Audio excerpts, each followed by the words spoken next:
But an experiment is not a public opinion poll. It examines behavior under the pressure of social forces, as the experiment of Solomon Asch reveals. The experiment you'll be taking part in today involves the perception of lengths of lines. As you can see here, I have a number of cards, and on each card there are several lines. Your task is a very simple one. You're to look at the line on the left and determine which of the three lines on the right is equal to it in length. All right, we'll proceed in this order. You'll give your answer. Only one of the people in the group is a real subject, the fifth person with the white T-shirt. The others are confederates of the experimenter and have been told to give wrong answers on some of the trials. The experiment begins uneventfully as subjects give their judgments. 2, 2, 2, 2, 2, 3, 3, 3, 3. But on the third trial, something happens. 2, 2, 2, 2, 2. The subject denies the evidence of his own eyes and yields to group influence. Asch found subjects went along with the group on 37% of the critical trials. But he found through interviews that they went along with the group for different reasons. 1. 1. They must be right.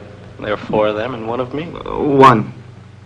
This subject's yielding is based on a distortion of his judgment. He genuinely believes that the group is correct. 1. 1. 1. 2. 1. 2. 2. 2. I know they're wrong, but why should I make waves? 2. In this case, the subject knows he is right, but goes along to avoid the discomfort of disagreeing with the group. Here, the distortion is at the level of his response. 2.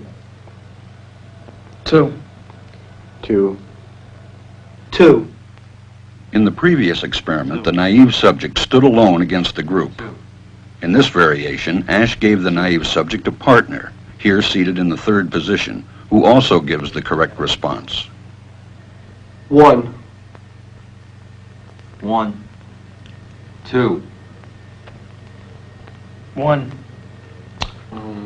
2. With a partner, yielding drops to only 5% of the critical trials compared to 37% without a partner. Although subjects report warmth and good feeling toward the partner, they typically deny that he played a role in their own independence. The partnership variation shows that much of the power of the group came not merely from its numbers, but from the unanimity of its opposition. When that unanimity is punctured, the group's power is greatly reduced.